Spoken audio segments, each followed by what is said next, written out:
Olá, queridos, graça e paz. Vamos continuar na nossa caminhada, descobrindo tesouros maravilhosos para a nossa vida.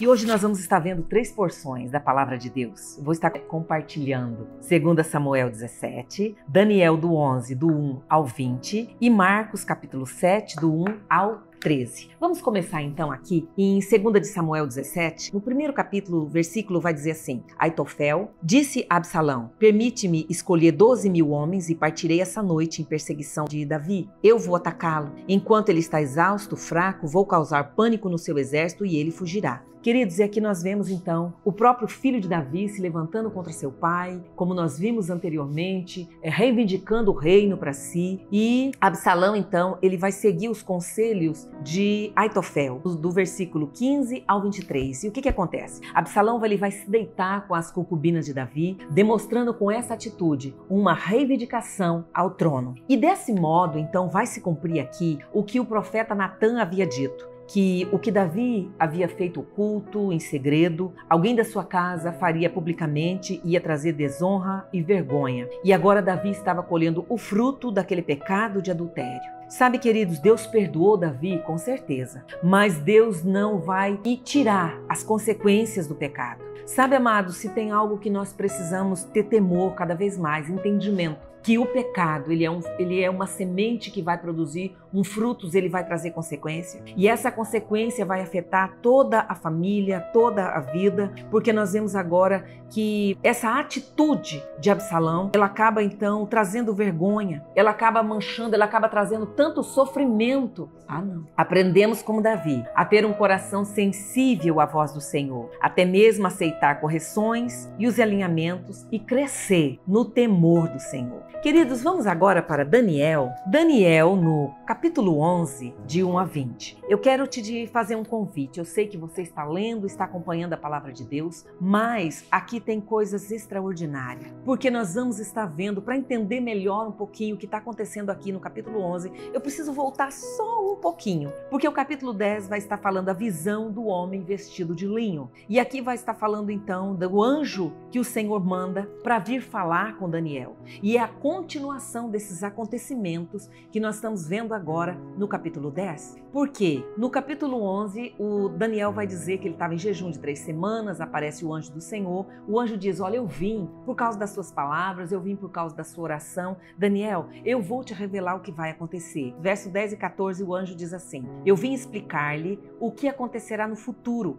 A visão se refere a essa época. Ok, o que nós vemos então aqui no capítulo 11? O anjo do Senhor vai estar falando principalmente sobre reinos. Lembra que nós vimos aquela estátua que representava império, que representava reino? Pois bem, aqui ele vai dizer, vai descrever que vai se levantar reinos e serão também derrotados. A Pérsia, o reino da Grécia. Ele vai estar falando de alianças entre o reino do sul e o reino do norte. Refere-se ainda a uma invasão tirânica que mais tarde Roma vai estar subjugando a nação. E quem era os reis do sul? Os reis do sul eram chamados de Ptolomeus e governavam o Egito. Os reis do norte eram os Seleucidas e governavam a Síria. Do versículo 1 a 5, vai fornecer então detalhes de conflito contínuo entre o reino do sul e o reino do norte. E durante então esses conflitos, a terra de Israel ela acabou sendo invadida por muitos países. Vemos também aqui no capítulo 11 as revelações do anjo Gabriel sobre importantes eventos históricos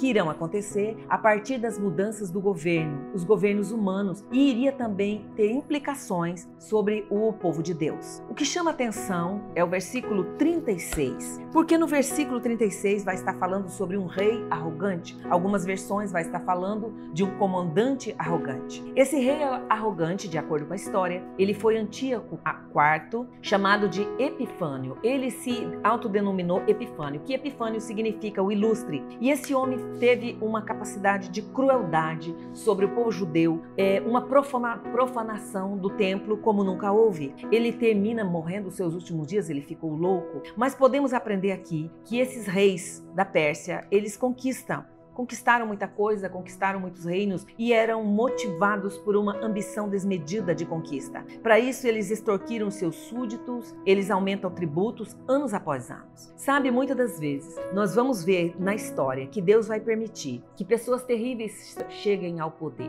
verdadeiros déspotas, mas o Senhor não garante a permanência desses reinos. O poder desses homens, ele é passageiro, como vimos lá na estátua mostrando a relevância da palavra. A palavra de Deus vai dizer, olha, aqueles que são fiéis, eles vão permanecer, eles vão estar firmes, ele vai resistir, versículo 32, ele vai resistir com firmeza, ainda que as nações se levantam e tenham conquista, governo se levanta, o Senhor está no controle de tudo, não importa o que aconteça, ele é o dono da história e ele está no comando de todas as coisas. Marcos, no capítulo 7, de 1 ao 13, eu vou estar lendo, porque aqui tem algo maravilhoso. Jesus e a tradição judaica. Lembra que comentei no nosso encontro passado que a igreja estava correndo risco de entrar em culturas judaizantes? Pois bem, os fariseus e mestres da lei vieram de Jerusalém e reuniram-se a Jesus, e alguns dos círculos de Jesus começaram a falar com Jesus e advertir Jesus, dizendo que os seus discípulos, eles comiam sem lavar as mãos, eles não